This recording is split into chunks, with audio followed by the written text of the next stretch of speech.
water content. So what will happen is that later on, kapag ka nag-evaporate na naturally yung water content, mag-shrink yung puno. So kailangan natin siyang i-season. Yung seasoning was done or can be done through naturally or through mechanically. So mechanically, meron kang malaking oven na furnace, kumbaga ano lang siya at a moderate temperature. Hindi naman siya mainit dahil masusunog yung yung ano yung kahoy.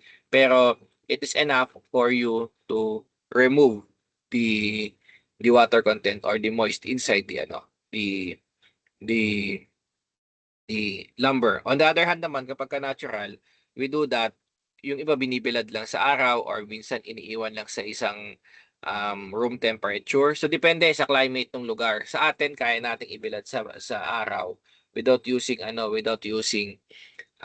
furnace. Furnace kasi is a mechanical device. Later I have an example of that. Yun, pero yung sa mga malalamig na lugar, so yung temperature sa tanghali na may araw, minsan nagda-drop yung temperature sa gabi, babalik uli yung moist. Kaya yung iba gumagamit na sila ng furnace for that. Kaya mechanical hindi nila ginagamit masyado yung natural kasi magpapabalik-balik lang yung moisture ng kahoy. Okay, so these are the some of the seasoning defects. Minsan napipilipit, minsan kumikibal yung kahoy either on the on the shorter side ito or minsan naman on the longer side. So may makikita kayong mga kahoy na parang naka kurba. So ano 'yon? That's part of the seasoning defects. Or minsan pag ganito naman, along its cross section yung pagkakakurba. Or minsan nagkaka-crack yung kahoy and then minsan naman nagkaka-honey comb. Well, depende dun sa pag-season. Alright? Ayun. The next would be, ayan, pakita natin. So, again, sa seasoning, as I've said, there are two ways. Una, yung natural, diba? And then the other one is through kiln or using furnace. Kiln or furnace. So, parehas lang naman siya. Ang ano niyan is, it is done mechanically. Merong equipment, ipinapasok yung kahoy doon. Okay? So, pakita tayo ng example. Ito yung example ng natural or air dry. Yung kahoy is naka-piled up lang sa isang, sabihin natin parang bodega, inaantay natin matuyo. Okay, yung iba binibilad sa araw, kaya lang pagka binilad mo naman sa araw, mabibigla yung kahoy. Magsisimula siyang mag-shrink, tsaka um, kumurba. On the other hand, kapag kiln drying naman, ganito, meron silang equipment. Not necessarily ganito yung itsura. Again, depende sa, sa pagkakagawa ng kiln or furnace.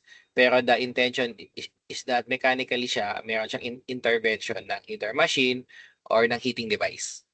Ito kasi natural lang to by air. Okay, again, what's the difference? Ang major benefit for the kiln drying, kilns can dry at lower moisture content kasi nga it is made or done using a heating device. So nakokontrol mo, kaya mo papababahin yung moisture content. Depende doon sa capacity ng kiln mo. Okay. In compared, of course, doon sa air seasoning. Kasi pag air seasoning, as I've said, di ba, magpapabalik-balik lang yung, yung moist nun. Okay? In fact, we use kilns in countries having cool and moist weather conditions. So, ito yung sinasabi natin. For most indoor heated applications. So, yun yung sinasabi natin kanina. Na kapag sa malalamig na lugar, it's preferably to use kiln or furnace. Okay, with air-dried wood naman, so there are no internal tension baked into the wood. Sa kiln-dried wood, it can be more fragile and break easily kasi nga nasobrahan. Unlike doon sa air-dried, naturally lang siya natuyo. Okay, it can chip easily, especially when working with hand tools, yung kiln-dried. And then, it also, and then yung kiln natin often loses 20% of its color. Okay, when it is not steam. Okay? Kaya minsan kapag bumibili ng kahoy, eto napansin ko to before nung bata ako sa father ko. Pwede mo kasi actually tanungin kung yung kahoy is kiln dried or or air dried sa hardware. Dapat alam nila 'yon. Kaya lang, yung iba minsan hindi na talaga din nila alam. Pagka tinanong mo, ano ba yung kiln dried ba yan? Or ano, or kiln dried ba yan o hindi? Kasi ang purpose, minsan kaya natin sinasabi, kaya natin tinatanong, gusto natin tuyong-tuyo. Yun yung sabi sa akin ng father ko before na pagka ano, kailangan natin yan, tuyong-tuyo para ano, kapag ka ginamit natin, hindi mag-shrink yung kahoy along the way. Ayan. Well, ano naman yun in terms of it, if in terms of its application, it's still ano naman, would depend kung relevant ba sa paggagamitan nyo, yung tuyong-tuyo or hindi. Well, kung mga formworks, since mabilisan lang din naman, tsaka mababasa din, wala problema kung ano, air dried siya. Okay. So these are some of the timber structures that are been constructed all over the world. Okay. Dito sa atin sa Philippines, hindi na tayo masyadong gumagamit ng timber for the structure. Well, yung iba mga light materials, ganyan. I think, meron ako nadinig na tatanggalin na daw yung timber sa board exam. I'm not sure if you have timber design sa curriculum nyo. Pero yung higher year natin ngayon, yung kakagraduate natin recently. At kahit ngayon, actually, meron pa akong handle na timber design sa higher year. Pero not sure with your curriculum kung meron pa ba kayong timber design. Pero anyway, with that, so yon, ito yung application of that for the wooden buildings. So we have this project. Ito is nakita lang natin through the internet. So meron ng project na W350 project sa Tokyo is set to be completed sa 2041, which is a timber structure. And then there's also the Brock Commons Tallwood House sa Vancouver. So medyo mataas siya, around 53 meters. Was constructed in 2017. We also have the Three Bergen sa Norway, 49 meters. Next is Dalston Lane by 33 meters. So yan yung height ng structure ha. We also have the Cube sa London. So it's around 33 meters. And then also yung fourth sa Melbourne, which is 32 meters. So basically, kung makikita nyo, meron pa rin gumagamit sa mga high-rise buildings nitong ano na to, mga timber. Kaya lang due to its limited capacity compare sa concrete and steel. So kaya mas pinipili yung dalawang material na yun compare with the timber. And then also mas mabilis i-produce ang steel and concrete yung cement tsaka yung mga aggregates compare sa timber. Kasi syempre yung timber ilang taon mo aantayin bago mo putulin yung kahoy, 'di ba? Okay, so ito yung example or yung loob nung pinakita natin kanina na Brock Commons, this one. So the material itself presents a good finish na. So hindi mo na siya kailangang i-finish pa unlike sa concrete tsaka steel, 'di ba? Parang siya, 'di ba? Rock, para siyang gray finish. Okay, so kailangan mo pa siyang i-finish whether kikinisin mo or pipinturahan mo or lalagyan mo ng tiles. Pero dito sa timber, siya, you can use the actual look of the material itself as the tawag dito, as the finish of the structure. So yun na nga, hindi mo na siya pinturahan pa. So yun lang ay ang na-observe ko lang sa mga timber structure na might as well baka na-observe nyo, may amoy. Katagalan, may amoy ang isang timber structure. Na amoy lumang kahoy. Okay? Parang amoy matanda na structure. Meron kasi kaming dating office sa along Ross Boulevard. Hindi siya timber structure pero timber yung finishes, timber yung sahig, at parang wood planks pala rather. Wood planks tas yung kisame. So may amoy na alam mong luma yung structure kasi I'm not sure if it's associated with the timber pero yung mga old timber finishes na napasok ko na tas yung amoy niya is not unpleasant pero alam mong luma yung structure, may amoy luma. Pero hindi siya in a negative way. Okay? Ayun. And then also we have this Murdoch University. Ito pinakita to sa amin sa office. I think project to ng office namin ngayon. So dito is they created this I think parang convention center ata to sa Murdoch University sa Australia.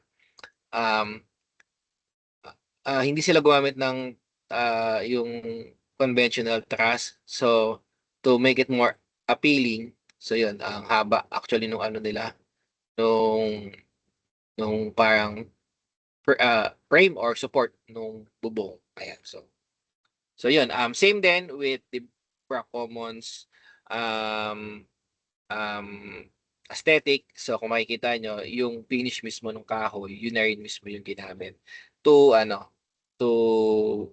to pin or to ano to make it look better. Yun nga, yung finish niya or yung architectural finish niya is hindi na sila nagpintura or nagdagdag pa. So natural finish siya. Okay? So also we have another structure which is the Long Fu Life Center in China. So ito yung ano naman dito is parang naka-frame type something yung interior. So it's made out of timber. Well, may combination to ng steel kasi it's used to join timber. So ang way lang kapag malakihan kasi ginagawa natin, we use mga mga bolts or yung mga connectors made out of steel para lang i-join yung ating timber or lumber. Okay, so ito siya sa labas. Okay. And then meron din tayo mga timber structures na made out of wood. Ayan. So meron tayong Puentes de Madera sa Mexico and then the Pin Arch Glulam Bridge sa San Diego. Pag sinabi natin glulam, it is glued, laminated. Okay? It can be for the connection kasi 'di ba naguglu tayo. So yun, it is glued. And then portion of it naman naka-bolts din. Okay? So yan, meron tayong pambato. Hindi tayo mapapatalo dito sa Pilipinas. So ito yung sa atin. I think siguro naman nakita nyo to before. No? I think panahon to ni Noy, no? If I'm not mistaken. So meron tayong pambato na timber footbridge. Syempre hindi tayo papahuli dito sa wooden bridge na ibang bansa. So meron din tayo. Yun lang. I think ang nangyari dito, nag-overcapacity kasi lahat sila nakatungtong sa iisang point. So kaya siguro gumiba. Ayan.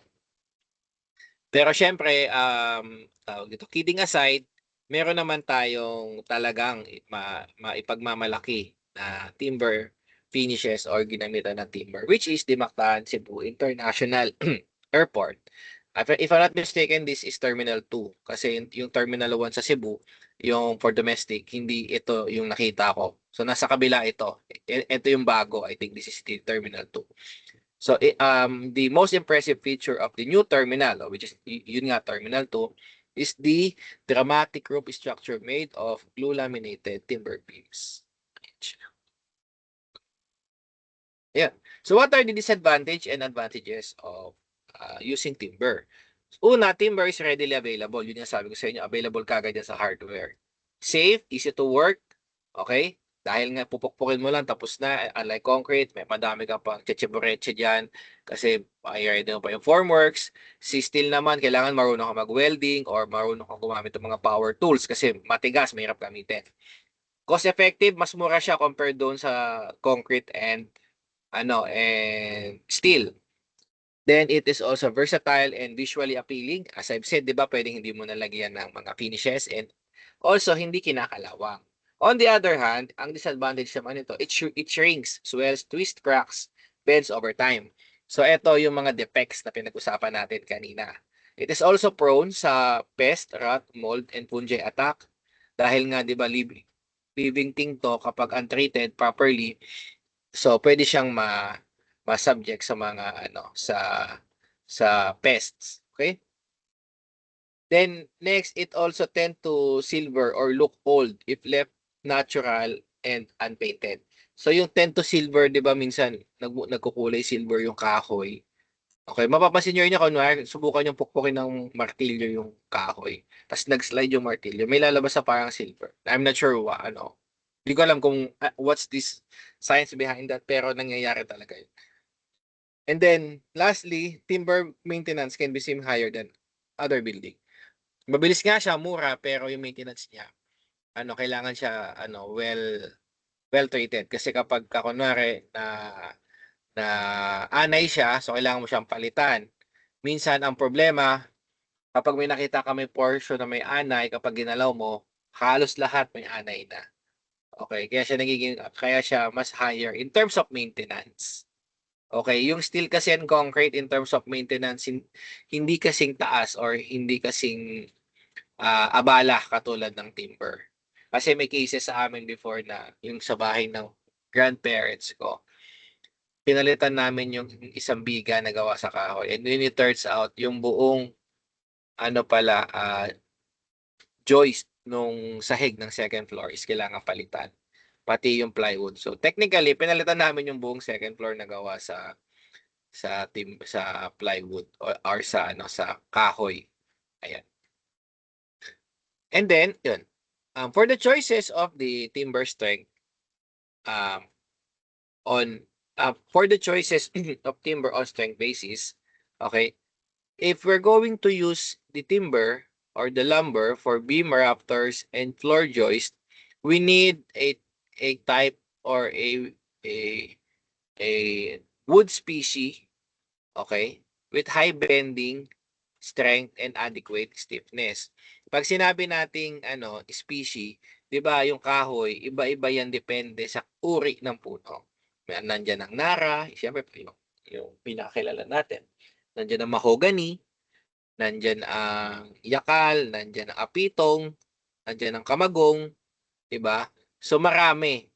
Okay? So each uh each species of wood or timber or ng puno, may kanya-kanya siyang strength, whether in bending, in compression. Okay, so ayun, meron tayong meron tayong list of the properties niyan sa manual. Not sure kung meron sa NSCP, pero yung old version ng yung older versions ng structural code, I think hindi pa nga siya NSCP. I forgot the word. It is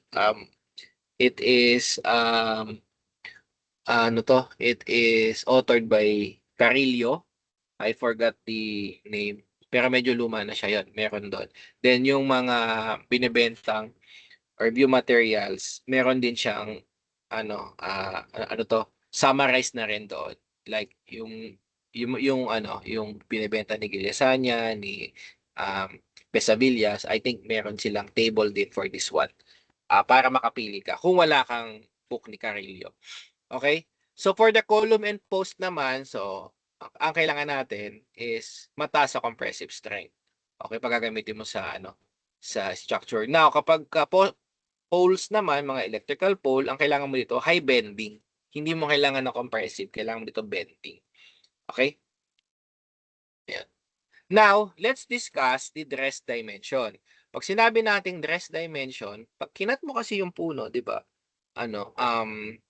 Tawag diyan, pag kinat mo yung puno, ng into sections. So, so normally yung mga cut natin, 'di ba, mga 2x2 or yung 2x2, 2x3, 2x4. So, yun, 2x2, 2x3, 2x4.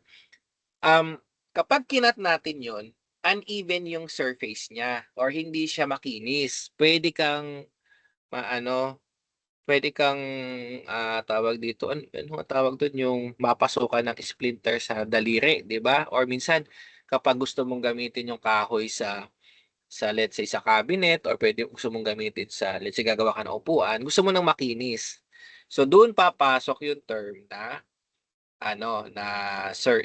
dress dimension.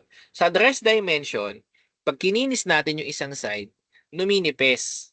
Okay, siyempre nababawasan yung ano, yung kunwari kung 2 by 2 inches siya, nababawasan siya kasi siyempre kikinisin mo, eh, 'di ba? Ka kapagka ang dimensions natin is 4 inches or less ng isang side, kunwari 2 by 2, okay, or 2 by 4 or 2 by 3 or 2 by 6 pero yung portion yung side ng 2, okay?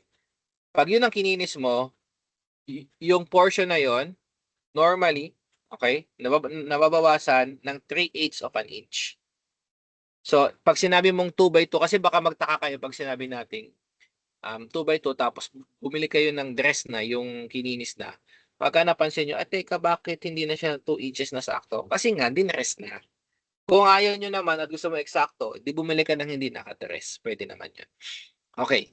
Now kapagka ang dimension or yung part ng kahoy is greater than 4 inches, yung kunwari 'di ba sabi ko sa'yo 6 inches, 2 by 6 inches. So yung 6 inches is greater than 4. So yun naman is 1/2 inch naman ang nababawas kapag kininis natin. Okay? So ang tawag where DN dito is the nominal dimension of the lumber or timber. Okay? Now, meron tayong S by X designation. Pag sinabi natin ditong S2S, okay, two sides yung sino-surface natin. Okay, normally, baliktaran yung sino-surface natin dyan. Okay, pag sinabi mong, kunwari pagka sinabi mong S2S na 2 by 2, kunwari ito yung 2 by 2 natin, ito, tumalit na to, yung side na to, tsaka yung side na to, ikikinisin. Okay. Tapos pag sinabi mo S3S, edi 3 sides. Kapag 2 by 4, alam mo, at sabihin natin ano to, kunwari this is 2 by 4. Example lang ito. So pagka S2S, ito yung normally kinikinis yung longest side. Tapos S3S, ito pa letter U. Ayan siya.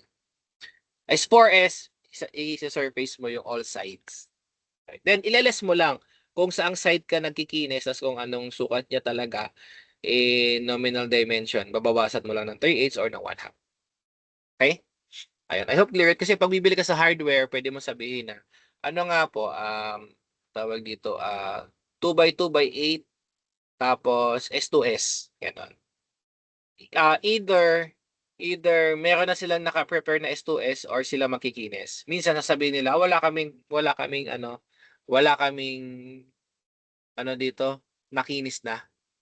Okay, pero normally pwede naman nilang kinisin 'yun. Okay, kung wala silang pangkinis na equipment, minsan kinakatam nila yung ano 'to, um, sila ginagawa nila manually. Okay, eto yung commercial sizes but not limited to, depende again kung merong specific size na pwede namang magpa-fabricate ng sarili. So it ranges from 1, 2, 3, 4, 6, 8, 10, and 12 inches. Okay, you just multiply that whatever width and length you desired. Pero again, hindi siya limited naman yan. Yan yung commonly available sizes. So we have this, for example, 2 by 2, 2 by 3, and so on. Actually, nakakita pa nga ako ng 4 by 4. Yun naman yung mga ginagamit sa poste ng Meralco. Yung mga service pole entrance na bahay sa probinsya. Instead of gumawa ng concrete, pwede naman yun as long as na maano naman yung kahoy, hindi siya madaling mabulok. Meron kasing mga kahoy talaga na kahit anong gawin natin, hindi madaling mabulok. Yung mga lumang poste ng Meralco, 'di ba? Kahoy pero ang tagal-tagal na. So just imagine kailan pa 'yon. Well, yung iba nabubulok na ngayon, kaya lang syempre kailan pa din naman nila ikinabit 'yon? Most likely 1960s, 70s. Okay? Kasi recent years, mga 1990s or 2000s, early 2000, ang mga kinakabit na is hollowed na concrete na hindi na kahoy. Okay? Ayun. So with this, we have this thickness and width. Normally, it is measured using inches. Then yung length, measured using feet. Ito yung various lengths natin na available sa hardware. 6, 8, 10, 12, 14, 16. Feet. Class of feet yan. Hindi siya meters. Naka-feet. Okay. So, paano natin kino-compute yung kahoy? We compute that using board foot. So, take note that board foot is a unit of volume for timber. Okay? So, madali lang naman makompute ang board foot kung hindi mo kabisado kung ano kung paano i-compute ang isang unit ng board foot, yung equivalent niya.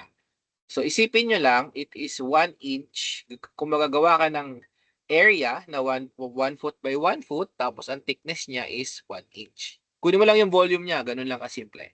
If you want to present this through inches, so it is just 12 by 12 by 1 inch, that is 144 inch. Or if not, feet, 1 by 1 by 1 over 12 feet. So, that's 1 over 12 cubic feet.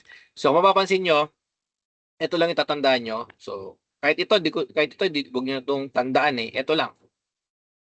Okay? Ayan. Yun yung equivalent ng isang board foot. Now, if you're converting the total board foot with the formula, ito, this one. So, ito rin naman yan. Dito din ang galing yan, class. Okay?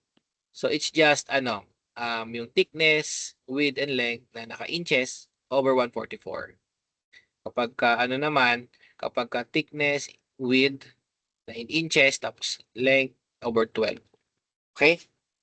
Ayun. So, bigay tayo ng example. Okay? Solve tayo. So, let's say, sabi daw dito, isang 2x4 na S2S lumber, isang 2x6 na S3S lumber, isang 2x6 na S4S lumber. Kunin natin yung dimension. So, magiging yung magiging final na sukat nila. So, si 2x4, kinisin mo yung yung longer side, as I've said, di ba, longer side. So, yung 2, dahil nga S2S, so yung other side, ay yung longer side niya yung kikinisin. So, yung 2 will still be the same. Teka, parang baliktad. It should be yung, pag kininis mo yung longer side, ang ninipis itong side na to. Teka, babaliktarin ko to. Parang baliktad nga. Okay. Sa example natin. So, this should be,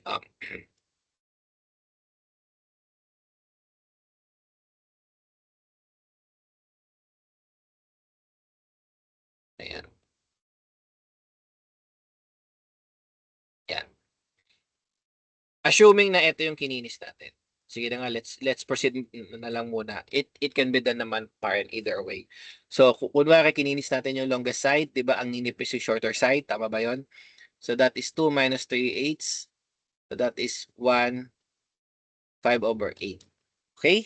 Kapag ka isang side lang, i-divide nyo sa 2 yung 3/8 tsaka yung 1/2, depende kung anong size. Like for example, dito sa S3S, okay? Ang kikinisin natin ng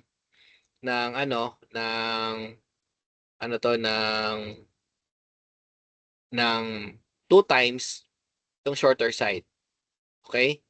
Tapos yung pan-third is yung longer side. So pag kininis mo to, tsaka ito, 'di ba ang mababawasan yung 6? So you just subtract that by by 1/2. On the other hand naman, kapag kininis mo to, ayan. So ang mababawasan yung 2. So kaya 3 over 16. Ito yung final answer. On the other hand, pagka all sides naman, just subtract that with 1/2 and 3/8 yung 2 sides natin. So ito yung magiging final natin, rest dimension. Pag sinabi natin rest dimension, pag bibili ka sa hardware, hindi mo sasabihin yung etong rest dimension ha. Ang sasabihin mo 2 by 6 S4S. Hindi mo sasabihin 1 and 5/8 nga po by 5 and 1/2. Sasabihin nila sa inyo, ano yun? Okay? So, sasabihin mo ito lang. Okay. And may question ba? I think straightforward naman. Madali naman siya, di ba? Yan. Ito pala yung ito yung difference kapag nakinis na. Mapapansin nyo dito, nakinis na tong side na to. Pero ito hindi. Ito nakinis to. Ito talaga totally hindi pa talaga. Okay? Okay, so let's have a problem naman. May kinalaman sa board foot. Sabi dito sa problem, magkano daw ang isang puno ng Nara tree kapag na ang average diameter, let's say, is 0.8 meters and then the height is 9 meters. Kapag ang presyo daw ng isang Nara tree ay 145. Okay. So you just first compute the volume. Okay? So yung volume natin in cubic meter, so that is pi over 4, 0.8 squared times 9, which is 4.524 cubic meters. Now, we convert that into cubic feet. Ito. So, this is equivalent to 3.28 cubic feet. So, yan. Ito yung conversion. Ngayon, since magiging cubic feet na to, di ba, cancel. Yung cubic feet, if we convert that to board foot, so, since a cubic foot tayo dito, di ba, ang equivalent niya dito is 1 over 12 cubic foot. Ito yon, di ba? Ayan. So, the answer is 1,915.55 board foot. Now, with that, you just multiply that sa unit cost. Ang unit cost is around 145 times 1,915.15. So, the answer is 277,768.6 peso. Ganun ang presyo ng isang Nara tree. Okay? Then, another example, I think this is the last one for the example, bago tayo magpunta doon sa connections. How much naman kapag 10 mahogany, ang average nila is 0.6 meters, 8.5 ang height, tapos ang unit cost is 55 per board foot. So, ganun din, kunin mo na yung volume, which is 2.403 in cubic meter, convert that into cubic feet, convert that into board foot, then the answer is 1,017.687 board foot. Ito ay isang pirasong mahogany pa lang. Take note, 10 yan. Diba? 10. So, you multiply that sa unit cost times 10 pieces. So, the answer is 559,727.7 peso. So, yun. I think ito din yung reason kaya yung ibang mga nasa provinces, mas gusto nilang magtanim ng puno. Tapos, kunwari, meron silang malaking land and then idle. So, magtatanim lang sila ng puno and then they can harvest it in 7 to 10 years. Medyo matagal ang harvesting time pero take note, wala naman silang gagawin. Iiwan lang nila doon yung yung puno. Kung ano naman siya, kung tawag dito, kung idle yung lot. Pero take note class, kahit sinasabi ko yun, I don't promote yung pagputol ng puno. Pero kasi, legal naman siya as long as that every tree planted are, nag-secure tayo ng permit sa DENR. Kasi hindi tayo pwede basta-basta magputol ng permit. Kailangan mong mag-secure ng permit na magtatanim ka na ganitong puno kasi kailangan mo siyang ibenta after 7 to 10 years. Okay? Now, ibang usapan yung magpuputol ka ng puno na walang permit. Okay? So yun, illegal logging yun. Okay? Pero yung mga ganito, kahit ubusin mo lahat yan, hindi yan illegal logging kasi legal yung pagtatanim mo yan. Okay? Yan. Tsaka okay na rin to kasi nga, yun nga, kesa kunwari nakatenga yung lupa nyo sa province, tapos kesa naman, kumbaga, puro damo-damo lang, so might as well magtanim na lang ng puno. At the same time, habang withstanding siya, nakakatulong pa yan habang nandyan siya doon sa, sa flooding issues natin recently. And also, at the same time pa pala, ang alam ko, whenever you plant trees, like this, tinatanim mo siya in rows. Ayan, katulad yan. Para pag hinarvest mo, diretso yung puno. Ang mahogany kasi, or yung other trees, kapag hindi mo siya tinanim ng magkakadikit, nagba-branch out yung puno, hindi siya upright yung yung pagtubo niya. So lumalago siya ng lateral diagonally. Kaya mahirap naman siyang putulin pagka. So hindi siya pwedeng or hindi siya magandang gamitin for for lumber. Maaaring pwede siyang gamitin for other use ng timber pero kapag structural purposes hindi siya magandang gamitin kasi hindi nga siya tuwid. Okay? Ayun. Lastly, para sa ano natin, bago tayo mag-proceed sa estimate naman ng formworks. So ito yung sinasabi natin kanina sa timber connection. Yung timber can be connected using mga steel plate plus mga bolts. It can be connected through tongue and groove. This one, ito yung tongue, ito yung groove. It can be connected using this joinery. Okay, yung I forgot the term again. I forgot the term dito. Sa Japan kasi ginagawa nila to before na ano, yung ang pagkaka-join nila is based on the cut. Tulad nito, pag ipinasok mo yan dito, so hindi na siya gagalaw. And then, ganun dito. I forgot the term. Teka, i-search ko ha, para ano, para maituro, para masabi natin. May tawag sila sa Japan na yun. Sashimono. Sashimono. Ito isa ang tawag doon yung Japanese woodworking. Yan. So you can connect wood through this. So Sashimono yung tawag nila diyan. Okay? Ayun. And then also yun, meron tayong minsan ini-split natin, we combine the application of timber sa steel. Well, normally naman yan. Okay? So with that, do you have any question for our first presentation under Woodworks sa introduction? Wala? Sige, let's proceed na sa next topic, which is formwork. So ito, ano na to? Mabilisan na to. Ayan. So for the formworks, so ito yung other types na sinabi natin kanina. Meron tayong mga forms na made out of aluminum, fiber, steel, and so on. Or minsan combination, aluminum or steel or fiber yung braces, pero yung mismong surface na mag-interact with the concrete, plywood pa din or timber pa din. Okay. Now, yung sa timber, yan, pakita ko lang. Yung plywood na ginagamit kapag kahoy ang surface ng gagamitin natin sa formworks. Take note kasi pag sinabi natin formworks, forma. Okay. So, yun. Yan yung ginagamit nating molder ng concrete na structure. So, meron tayong tinatawag na ordinary plywood. So, ito yung ordinary plywood. So, normally, isang gamitan lang talaga to. Kung maganda-ganda yung pagkaka-prepare nyo, pwede nyo gamitin twice. Okay. And then, we also have marine plywood. Marine plywood.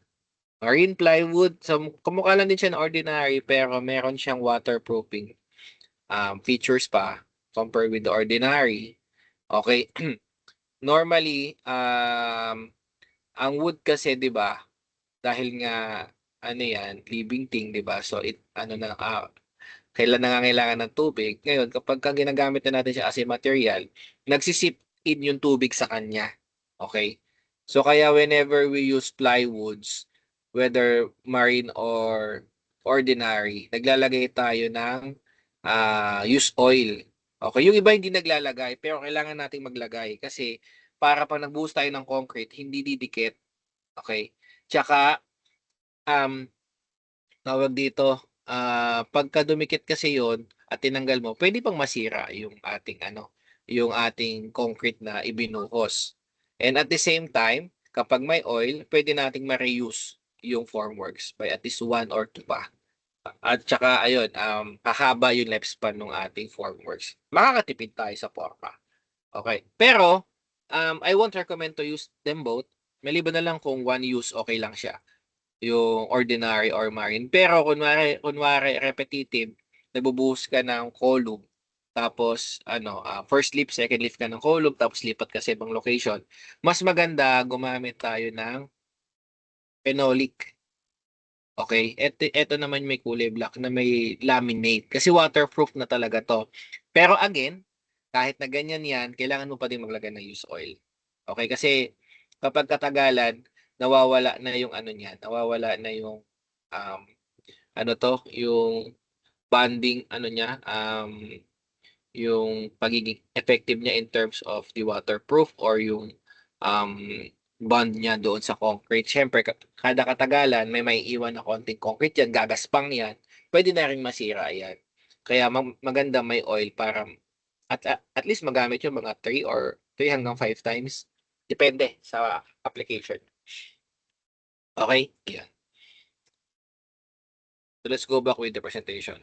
Board foot, ito na-discuss na natin to kanina. Ito din yon. So punta na tayo sa pag-estimate. Okay, so for the ideal lap, ito naman kapag pagka gumagawa na tayo ng forms, okay, ng formwork. Okay, the ideal lap is 2 inches, okay, or yung plywood thickness plus yung brace thickness.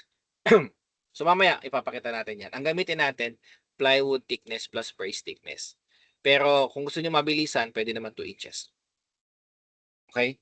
Sa exam siguro, we can set sa 2 inches na lang. Pero for the benefit ng nagawa ko ng slide, ang ginamit dito is plywood plus the brace thickness. So ito yung kapag ka nagdudugtong ka na ng formworks. Kasi hindi pwedeng eksaktong-eksakto doon. Kunwari kung ang column mo 300 by 300, 300 by 300 lang din yung width ng formworks mo. Hindi pwede yon. Kailangan yung other side mo mas mahaba para ma-interlock mo yung formworks. Mamaya, meron tayong example for that. Okay? So, board foot, na-discuss na natin yan kanina. So, let's jump na doon sa example. Let's say we have a footing. Okay, may bubuhusan daw tayong footing. Ang gagamitin natin kahoy is 2 by 2 by 8. Then, the dimension of the footing is 1 meter by 1 meter, yung area. And then, the thickness is 300 mm. Then, meron daw 4 na piraso. So, let's compute for the 2 by 2 by 4. Yung plywood, madali lang siya kasi normally pala, class isa pa pala. Tapos na nga ako ng paint. For the size of the plywood, ang size of the plywood is 4 by 8. Okay, 4 by 8 feet. Yan yung size ng plywood. Or, if I'm saying 1.2 by 2.4 in meters. Pero yun, 4 by 8 yan. So, for you to get how many plywoods required, you just you just divide the area. Diba ang area natin is 1, ilan to? Yung isang side 1 by 300 so times 2. Okay? So yung isa is 1 times 0.3 times 2. Yun yung shorter side. Yung longer side, ito yung sinasabi ko sa inyo dito, may lap. Ayan. Yung longer side, okay? Sa longer side, ang plywood, let's say, na gamitin natin is 1/2. Normally, 1/2 lang naman inches. 1/2 inch of plywood yan kasi masyadong makapal pag 3/4. Okay. So with that, if this is 1 meter yung loob, ito extension na to, ito. Hindi ba that is 2 inches plus 1/2 inch ng plywood? Okay? So bali magiging 1 plus 1 feet plus 2.5 inches. Okay? Convert na lang yan by 0.3 times 2. I hope clear yan na. So whatever area na makukuha nyo dyan, okay? Sabihin natin yung area 1 plus area 2. Sabihin natin area T. Now, you just divide that sa area ng plywood. Ito, sa area ng plywood, kung ilan yung kailangan. For example, yung area ng plywood over area ng required mong putulin. So, makukuha mo kung ilang pirasong plywood yung kailangan. Or, kung gusto mo naman ng accurate, i-try mo ditong ilatag gaano ba kalaki yung mga puputulin. Okay? So, yun. Ito, mas accurate to at least. May iwasan mo yung putol na, kunwari, mahaba kailangan mo. Kunwari, ang kailangan mo is ganito. Kaya lang, hindi nakasya. Kunwari, hindi nakasya, ganyan. Kasa siya kung iba. So, makire-orient mo paano putulin. Well, pag nagpuputol ka naman ng formworks, wala namang ano eh, wala namang proper ano to, cut kung pa ganun or pa ganun yung kahoy. Ano lang naman siya eh, formwork lang naman. Okay, so let's go back here. So pag-usapan natin tong 2 by 2 by 8. So, una, doon sa shorter side, ito ha, yung shorter side muna. Tapos ito yung longer side, 'di ba? Sa shorter side, 4 na piraso na 1 meter. So you convert that into feet. Ito 'yon, 'di ba? Tama ba? Isa, dalawa, tatlo, apat. Ito 'yon. Isa, mahaba, dalawa, tatlo, apat sa kabila. Na 1 meter yung haba. Ito 'yon. So you convert that into board foot is 1. Yung length na to, you multiply that with the area. Ay, yung area na 2 by 2 tapos yung length times 4 pieces. That is then over 12 para maging board foot. O that is 4.37 board foot. Then next is yung longer side naman, 4 na piraso. Dito, 4 na pirasong ganito, 'di ba? Sa kabila 4 'yan. So that is 1 plus both sides, 'di ba, magdadagdag tayo ng lap. Pwedeng times 2 ito, or as I've said sa example natin, lap is equal to the thickness ng brace plus the thickness of the plywood. Okay? So ito 'yon. Thickness of the brace, this one, 2 by 2. Tsaka may plywood dito. So yun yung madadagdag sa portion na to ng kahoy na to. Tapos times 2 kasi both sides. Ayan siya. Sa exam, to be clear na lang, gawin na lang natin itong times 2. Okay. Pero tinuturo ko lang kung ano ba yung, or para saan ba to, kung nasaan to. Okay. Kasi pag nag-times 2 ka, mas maiksi siya ng konti dito. Hindi siya, yung haba na to, hindi siya lalapat dito. Okay? So that is 1.125 times natin sa 3.28 para maging feet. That's 3.69. We convert that into board foot. So the answer is 4.92. Times 4 ha, class. 4 yan.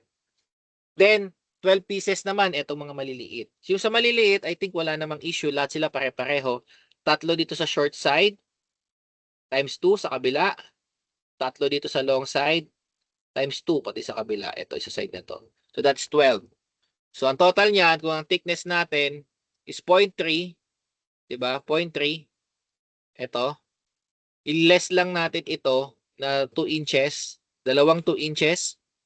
Ayan siya, 2 times 2. Kaya siya naging 0.25 para maging meter muna kasi naka-inches tong ano etong 2. 'Di ba? Gawin muna nating meter. Tapos para unit consistent lang muna siya, masubtract natin sa 0.3 na naka-meter din.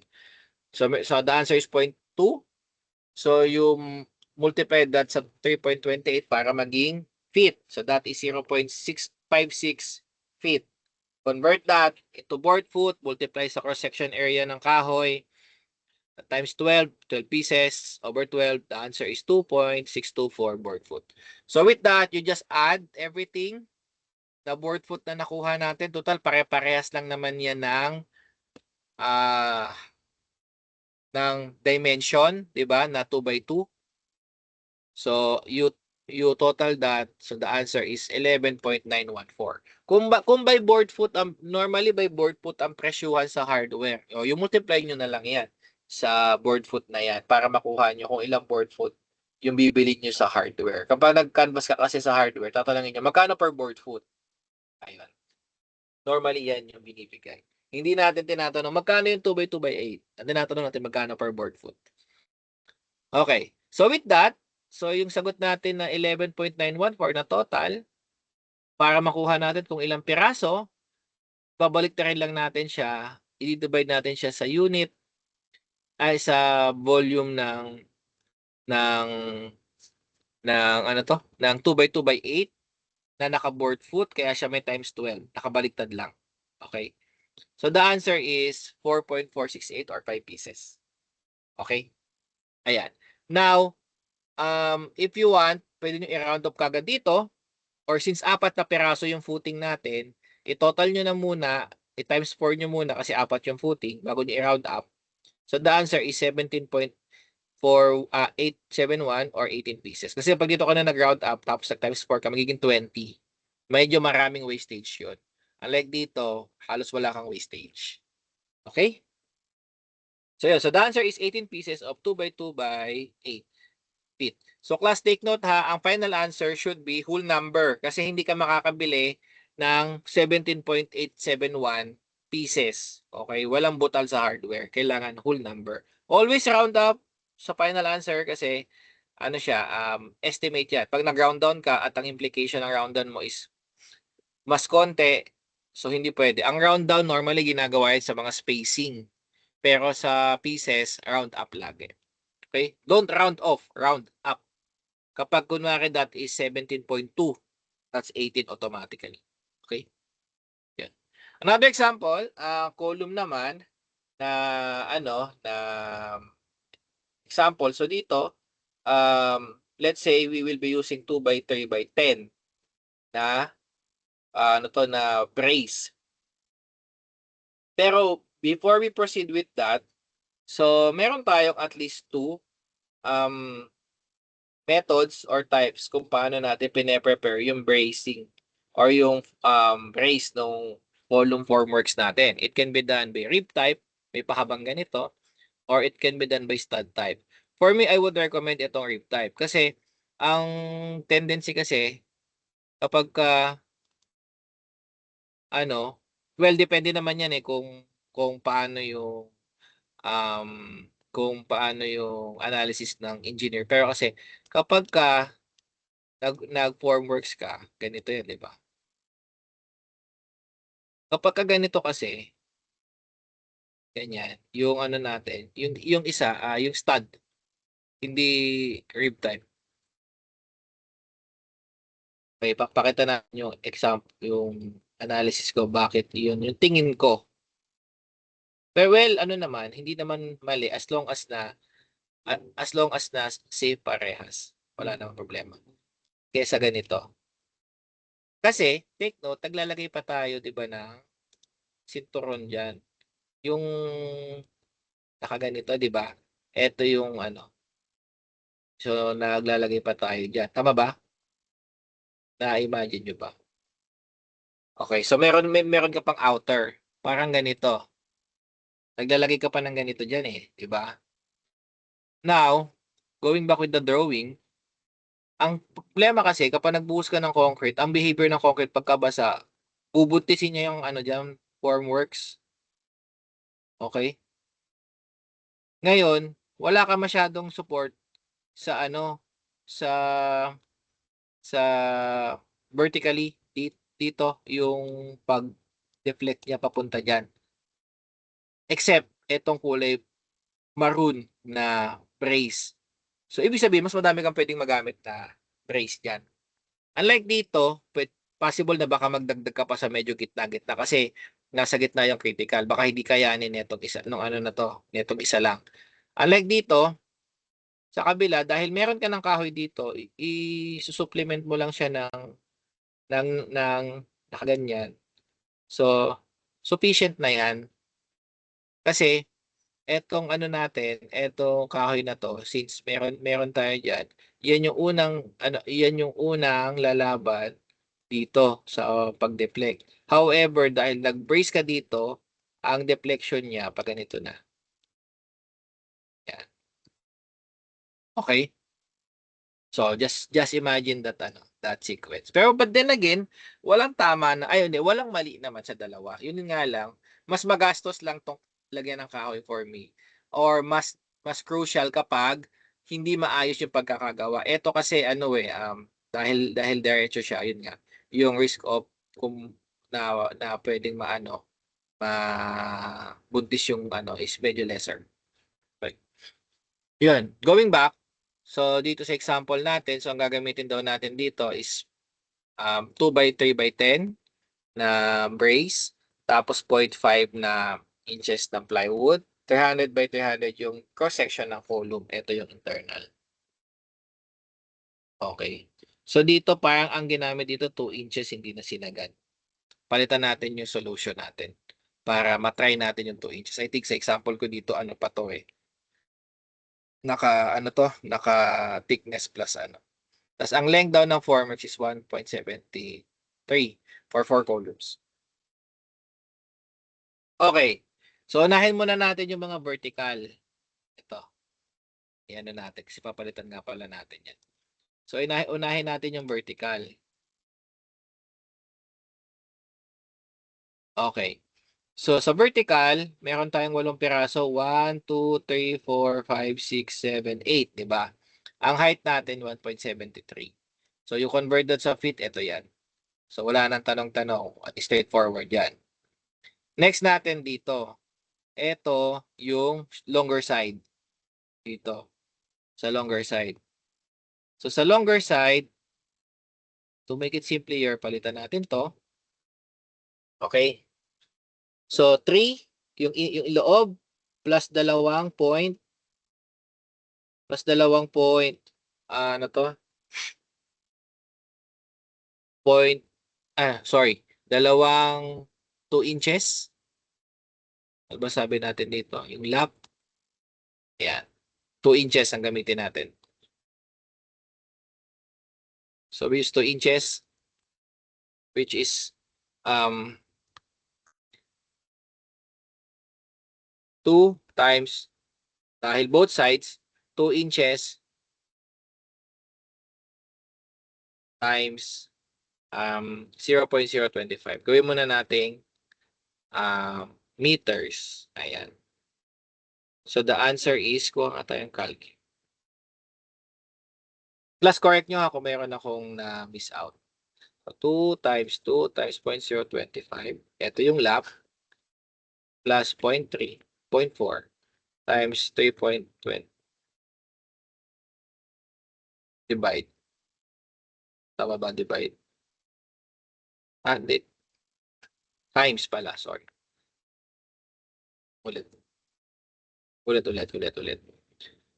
times 2 times 0.25 plus 3. Ay, 0.3 lang pala. 0.4 times 3.28. So the answer is 131.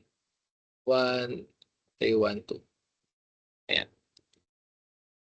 So ito ay 0.4.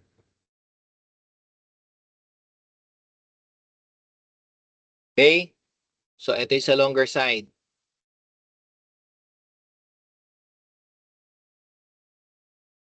Teka. May less pa pala kasi may less pa pala. Kasi class, kung ito yung plywood, meron na tayong kahoy dito. 'Di ba? Okay? Tapos ito yung isa na kino-compute natin ngayon. So even na humaba ito by 0.3 plus 0.1, so kailangan isusubtract lang natin ito. Itong portion na to. No, para lang hindi madoble. Kasi pagka yung 0.4 ang nilagay ko, buo yan. Mabubuo ko to. Okay? So, ililes pa pala to. So, kapag ganito kasi, naka 2 inches siya nakapabalagbag.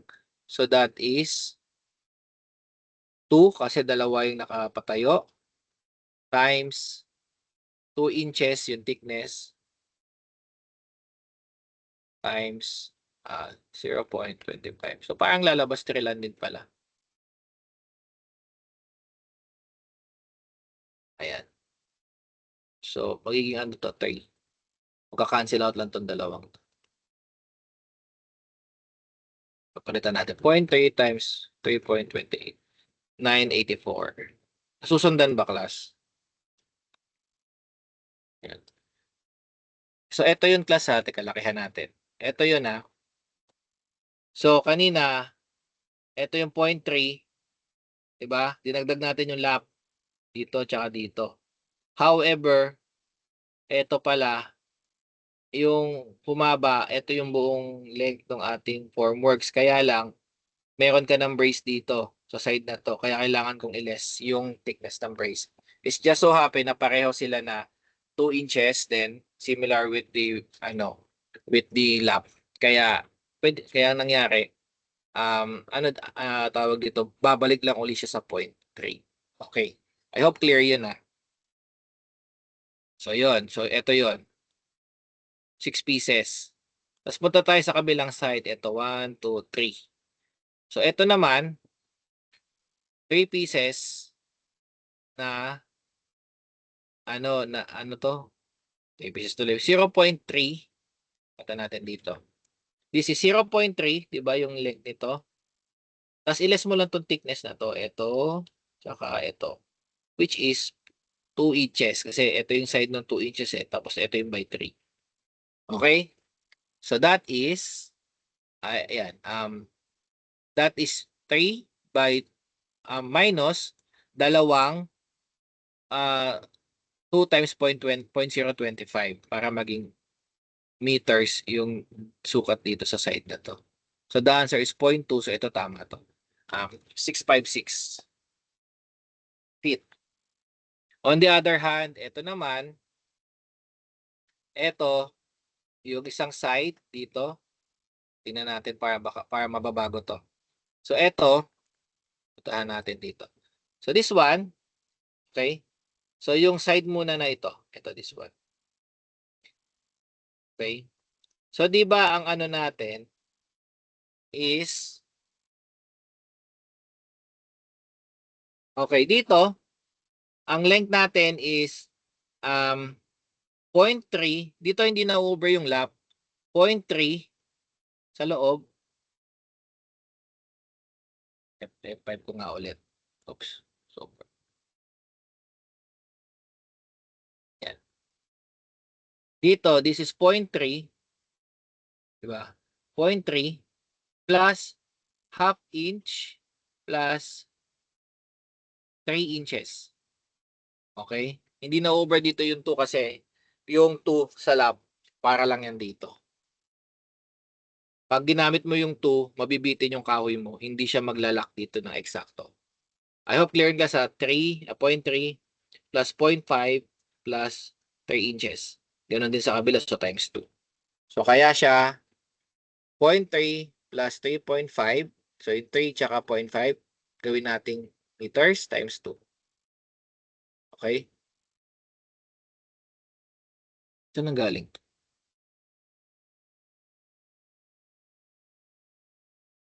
Tama naman, di ba? Again, 3 times 3.5. Okay. Tapos, pagdating dito, may thickness pa yung kahoy dito na pagdudugtungan ng pagganon. Ito. So, another 3 inches. Ito. Kaya meron tayong 3 times 0.025 na dalawa kasi kabilaan naman yan. Ayan. I hope clear yan Ito 3.5. Itong side na to. Tsaka ito. Ito naman yung 3 na dalawa. So, the answer is 0.625.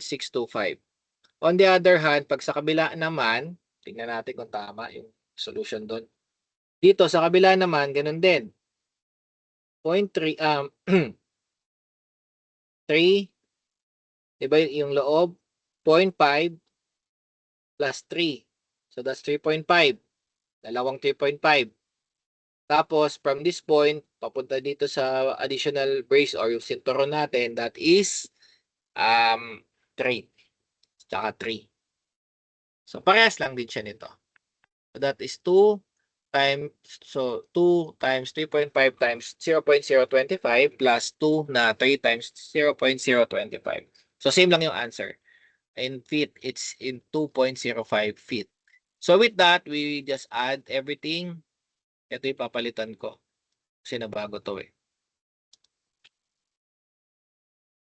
0984. Multiply that. 2 times 3 times 0.0984 times 6 over 12. 2.952.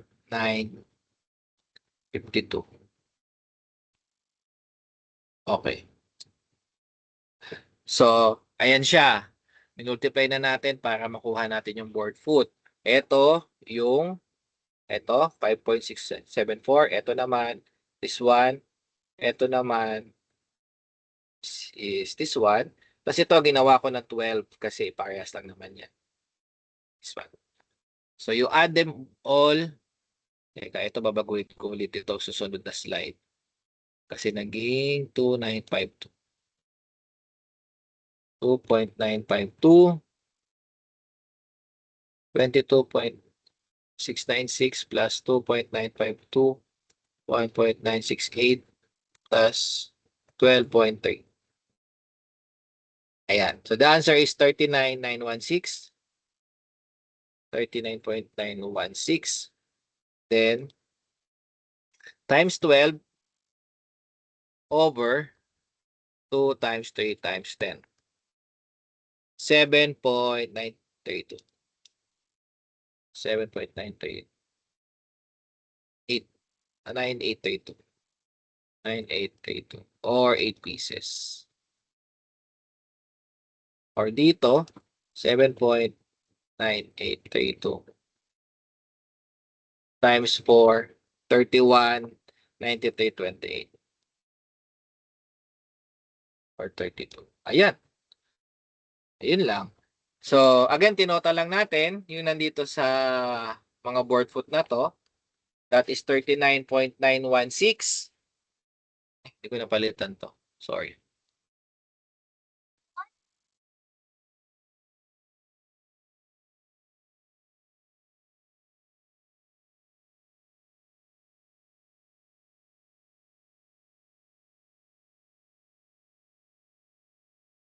Okay, so going back, yan, kinorek ko na. So the answer is 39.916. So that is times 12 natin over 2 by 3 by 8. So the answer is 7.9832 or 8 pieces. Or pwede natin hindi mo na i-round up. So times 4 kasi 4, di ba yung sinabi natin sa given. 4 yung column na paggagamitan. Ayan. So that is 31.9328 or 32 pieces. Ayun.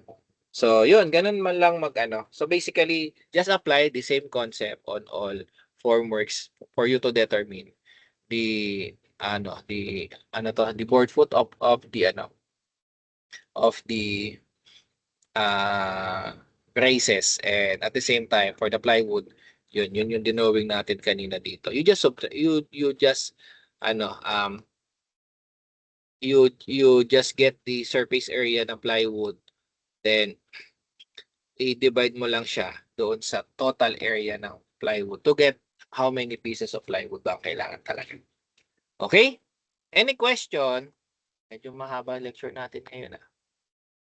With that, copy ko pala to. May question? Wala. Teka, let me just download. Stop ko muna yung recording. Ay, hindi. Mamaya na pala. Announcement class, next meeting, quiz tayo. Okay, so I think face-to-face tayo next meeting. So let's take that opportunity to meet again. So for the schedule ulit, siguro ito pa ang sinabi ko before. Teka lang. So I let you know na lang class kung anong oras tayo magme-meet, pero most likely baka tanghali. Yung room assignment naman sa atin is available naman na umaga all throughout hanggang 1:30 for our section. Pero I let you know na lang sa GC kung anong oras tayo magme-meet sa school para pwedeng hindi kayo pumasok ng maaga. Yes, Sophia, may question. Sir, supposed to be quiz 2 po kasi natin ngayon. Yung online po sana na quiz 2 ngayon. F2F na po siya next week, sir. Or online pa rin po as indicated po last time. Kasi, teka, binago ko kasi yung announcement last time dito sa Teams. Actually, dito ako nag-refer. Teka lang.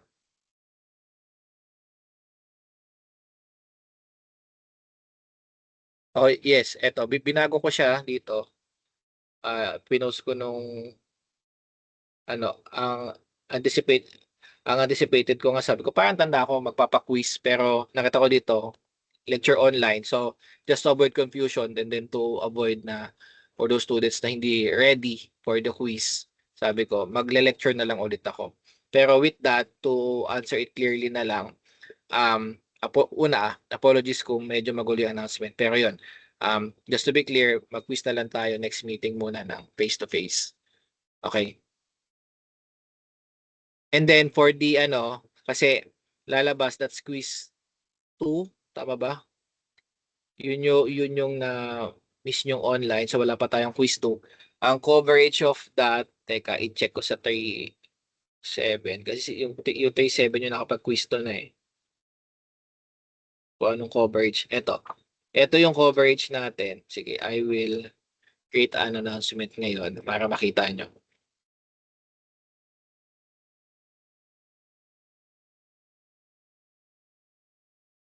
So technically wala pa kayong quiz 2, tama? Wala pa po, sir. Okay, sige. Okay, sige. Iano natin. Ano ba next meeting is 29. Hindi ko babaguhin yung coverage kasi ito pa lang naman na yung quiz 2. So yung time i-check ko lang muna yung yung availability nung other class ko para hindi rin ako mag-aantay na matagal sa school. So this is face to face. So then ito yung coverage. Then quiz 3 tayo. So hindi muna ako magle-lecture for the next 2 meetings. So ito yung online. Wala ha. Ipapa-online ko sa inyo to. Coverage natin, ano pa ba yung hindi ko pa napapa-quiz sa inyo? I think teka, check ko lang yung module lang. Teka, post ko muna to. Para makita ko to. Form. Masonry. Okay. Or I think although na-cover na sa exam. So we will be discussing we will have masonry estimates. Estimates na lang tayo ha, wala ng mga Tapos hindi wag na natin i-masonry. Ano na lang tayo, formworks na to. At timber and formworks. Okay, for the timber, ang i-discuss lang natin dito is there's dimensions and board foot. Yung example kanina natin yung may nara, 'yan. And then formworks estimate. Yan. Kung ano na lang diniscuss natin ngayon. Hindi ko na ipapaquiz sa inyo yung masonry and ano pa ba to? Masonry and other topic. Teka, ba't may formworks? Naturo ko na ba yung formworks class? Hindi pa. Sir, nakapag-quiz 3 na rin po tayo kasabay po ng midterms last time. Hindi, pero naturo ko na yung formworks last time o ngayon ko lang siya Opo. naturo? So naulit. Anyway, sige. So naulit pala. Anyway. Pero may dagdag naman akong tinurong topic. Anyway, sige. Yun. Sige, with that, ito na lang yung topic natin. Wag ng masonry. I think hindi ko na isama yung masonry sa midterm. Tama ba? Ay, sorry, masonry. Yung formworks. Parang wala ko na isama. Yun na lang yung quiz number 3. Pasensya na, medyo magulo. Ayan. May question pa dito. Online nito ay this meeting will be December 6. Wala na kayong plate, di ba? Tama? Or meron pa? Pero parang wala na. Wala na po, sir. Wala na, di ba? Oo, wala na. Ayun lang. Yun. Tapos siguro for the next succeeding days, sama na nga natin dito. 13. May idea ba kayo kailan ang start ng Christmas break natin? May nasabi na ba ang school? Wala pa? Walang may idea? Pero anyway, sige. So on December 13, so tawag dito, i-online na lang natin 'to. Huwag tayong mag-meet ng face-to-face this one. Okay? Cycle 8 to if I'm not mistaken, eh. So gawin na lang natin 'to lecture. Ayan. Most likely, so if wala nang pasok ng December 20, so that will be the last day ng lecture day natin. And then yung next na balik natin would be first week ng January. I think may announcement kung kung kailan yung final exam class. Yun, I would like to ask na lang din